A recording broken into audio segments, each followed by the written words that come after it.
नमस्कार जी। Welcome to my channel AS repairing तक।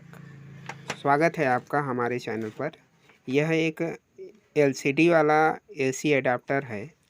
इसमें प्रॉब्लम है कि यह टीवी ऑन नहीं कर पा रहा है अभी।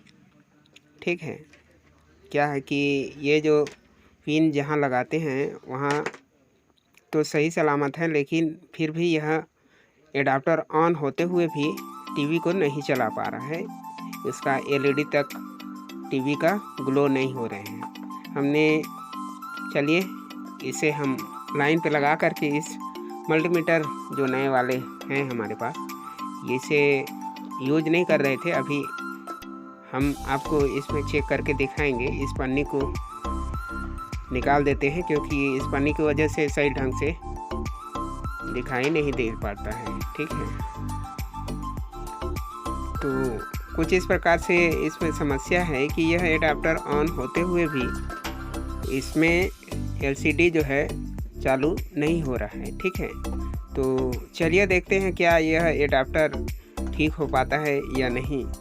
सामान्यतः इस प्रकार अगर कोई एडाप्टर ख़राब होते हैं तो इसकी जगह पे हम मार्केट से दूसरा एडाप्टर ख़रीद कर ला करके इस्तेमाल कर लेते हैं, लेकिन हम इस एडाप्टर को रिपेयरिंग करने की कोशिश करते हैं। चलिए ये देखिए, हमने इसे लाइट पे डाल करके ये जब हमने चेक करके देखा तो इसमें तो कुछ आ नहीं रहे हैं, तो लगता है ये इसका प्रोड जो है ये ख़राब हो चुका है। तो चलिए इसे बदलते हुए हम डायरेक्ट इस एडाप्टर को खोल ही लेते हैं और देखते हैं इसके अंदर का हाल।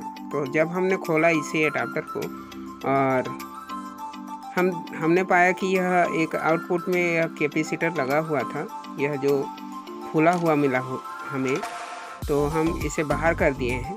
ठीक है, और बाहर करने के बाद में बाकी के इस सर्किट पर देखते हैं तो सब कुछ सही सलामत है। और यह जो निकाले हैं हम एडाप्टर से, यह कंडेंसर उस पॉइंट से लगा हुआ था। ठीक है, बाकी सब तो इसमें ठीक ही लग रहा है। केवल यह एक 1000 UF 16 वोल्टेज का कंडेंसर है, यह इस पॉइंट पर लगा हुआ था, यह फूला हुआ मिला हमें।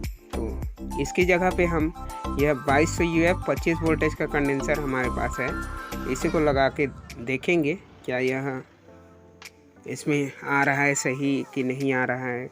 ठीक है, देख लेते हैं। अगर छोटा मिलता है तो यह छोटे साइज के कंडेंसर हैं, लेकिन यह 450 वोल्टेज का है, तो इसे नहीं लगाएंगे। हालांकि यह भी चलेगा, लेकिन नहीं लगाएंगे इतना ज़्यादा वोल्टेज का। हम इसमें 2200 UF 25 वोल्टेज का एक कंडेंसर इसमें लगा करके देखते हैं। सामान्यतः इस प्रकार के एडाप्टर LCD LED टीवी में उपयोग होता है। यह देखिए 16 वोल्टेज से 25 वोल्टेज का ये कंडेंसर हम बढ़ा करके लगा रहे हैं इसमें।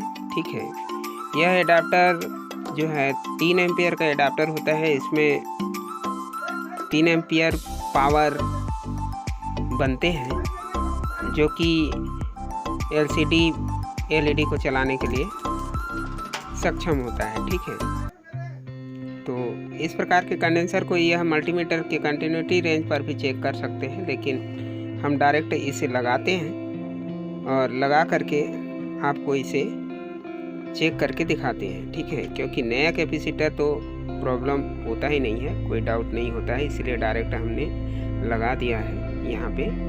और चलिए देखिए, यह एडाप्टर जो है पहले इसमें बत्ती तो ग्लो हो रहे थे, लेकिन इसका जो यह आउटपुट पिन है उसमें वोल्टेज जो है फ्लक्चुएट कर रहा था, मतलब कम ज़्यादा हो रहा था। ठीक है, तो हमने जब इसे खोल करके देखा तो यहाँ आउटपुट में ये 2 कंडेंसर लगे हुए हैं। इनमें से एक कंडेंसर फूला हुआ था, जिसे हमने अभी नया लगा दिया है। अब चलिए इसका वोल्टेज आपको दिखाते हैं, क्या यह वोल्टेज फ्लक्चुएशन जो हो रहा था वह सही हो पाया या नहीं। तो यह मल्टीमीटर में प्रोड हम दूसरा लगा दिए हैं, जो पहले छोटे मीटर में चलाते थे उसी को। ठीक है, तो यहाँ देख लेते हैं, एक बार वोल्टेज कंफर्म कर लेते हैं। इसमें 12 वोल्टेज आना चाहिए, तो ये देख सकते हैं 12.1 50-51 वोल्टेज शो हो रहा है। ठीक है, तो यह एडाप्टर लगता है ठीक हो चुका है, लेकिन कंफर्म चेकिंग करने के लिए हम इसे एलसीडी पर ही लगा करके देखेंगे, जिसे कस्टमर जो है साथ में लाया है। तो एक हम यह कैपेसिटर को निकाल करके दूसरा लगाए हैं इसमें, और यह वोल्टेज का फ्लक्चुएशन जो है सही हो चुका है लगता है। तो चलिए इसे कंप्लीट इसमें कर देते हैं। बाकी इसमें कोई समस्या नहीं लग रहा है हमें, तो यह ठीक हो चुका है। इसे हम कंप्लीट करते हुए आपको टीवी पर ही ऑन करके दिखाते हैं। यह एडाप्टर पहले टीवी को भी ऑन नहीं कर पा रहा था, तो चलिए देखिए। इसका कवर सब ढक लेने के बाद में एक बार पुनः कंफर्म कर लेते हैं वोल्टेज। इसका देखिए 12.51 वोल्टेज सही है, ओके है, यह ठीक हो चुके हैं। ठीक है, तो इसका टीवी ले आते हैं जिसका यह एडाप्टर है। ठीक है, उसमें ही ऑन करके देखते हैं। यहाँ स्पेशल टाइप डिज़ाइन के साथ में बना हुआ रहता है। यह ओरिजिनल एडाप्टर है 3 एम्पियर वाला। ठीक है, ओके। इसका टीवी लाते हैं और देखते हैं वह टीवी अभी इसमें ऑन होता है या नहीं। ये इसी एलसीडी टीवी का एडाप्टर था जिसे कस्टमर ने कल छोड़ के गया था हमारे पास रिपेयरिंग के लिए। यहाँ यह एलईडी तक भी ग्लो नहीं हो पा रहे थे। हमने इस एलसीडी को चेक कर लिया है दूसरे एडाप्टर से, यह सही है। यह इसका एडाप्टर में ही खराबी था, इसलिए यह टीवी इसमें नहीं चल रहे थे। तो चलिए इसे लगा के देखते हैं, और जैसे ही हमने इसमें लगाया, अब इसका ऑन करते हैं स्विच को।